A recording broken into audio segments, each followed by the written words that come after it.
परीक्षा नहीं हुई, लेकिन आज नहीं तो कल होगी। ये कोरोना महामारी आज नहीं तो कल जरूर खत्म होगी। स्कूल कॉलेजेस कभी ना खुलें, ऐसा नहीं होगा। अभ्यास करते रहोगे तो कोई पछतावा नहीं होगा। कोरोना महामारी के चलते इस समय स्कूल और कॉलेजेस बंद पड़े हैं, जिसके चलते विद्यार्थियों में पढ़ाई के प्रति लापरवाही देखी जा रही है। इसी को देखते हुए से मुंबई के एक स्कूल में हमारे पुराणों में लिखित एक कहानी सुनाई गई और विद्यार्थियों को इस कहानी के जरिए एक मैसेज दिया गया, एक सलाह दी गई। कहानी ये थी कि एक बार भगवान इंद्र किसानों से नाराज हो गए और उन्होंने घोषणा कर दी कि 12 साल तक बारिश नहीं होगी, आप फसलों को नहीं उगा पाएंगे। भगवान इंद्र से किसानों ने विनम्रता पूर्वक विनती की। किसानों की विनती को देखते हुए इंद्र ने बड़ी चालाकी से बारिश न होने का सारा श्रेय भगवान शिव के ऊपर डाल दिया और कहा कि बारिश तभी संभव है जब भगवान शिव अपना डमरू बजाएंगे।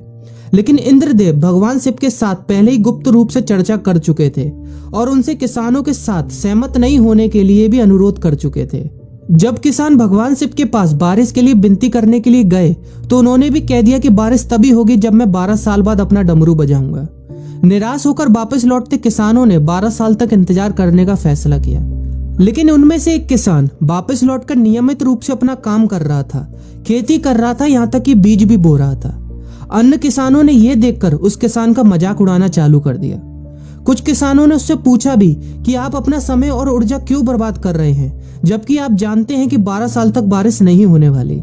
उस किसान ने जवाब दिया कि मुझे पता है कि बारिश के बिना मेरी फसल नहीं आएगी, लेकिन मैं ये सब केवल अभ्यास के रूप में कर रहा हूँ। 12 साल बाद मैं फसलों को उगाने और खेतों में काम करने की प्रतिक्रिया को भूल जाऊंगा।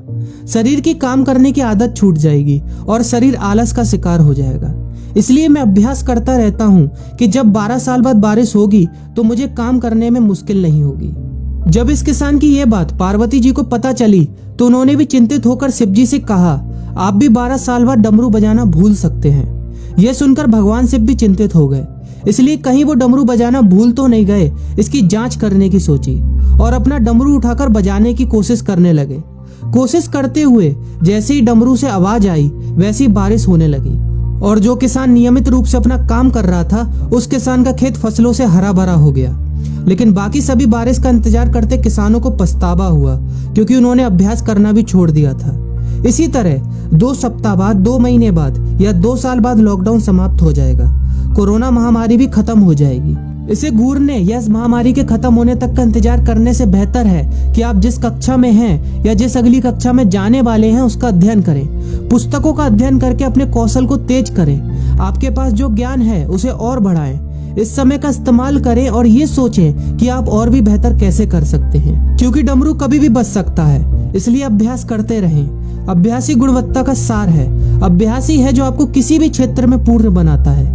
अगर आप अपनी पढ़ाई के प्रति लापरवाही छोड़कर अभ्यास करते रहेंगे तो जब काम करने का समय आएगा, जब भी परीक्षा देने का समय आएगा, तो आप हर चुनौती और अपने हर क्वेश्चन का जवाब देने के लिए तैयार रहेंगे। अपना ध्यान रखें और अपनों का ख्याल रखें, क्योंकि कोरोना अभी गया नहीं है।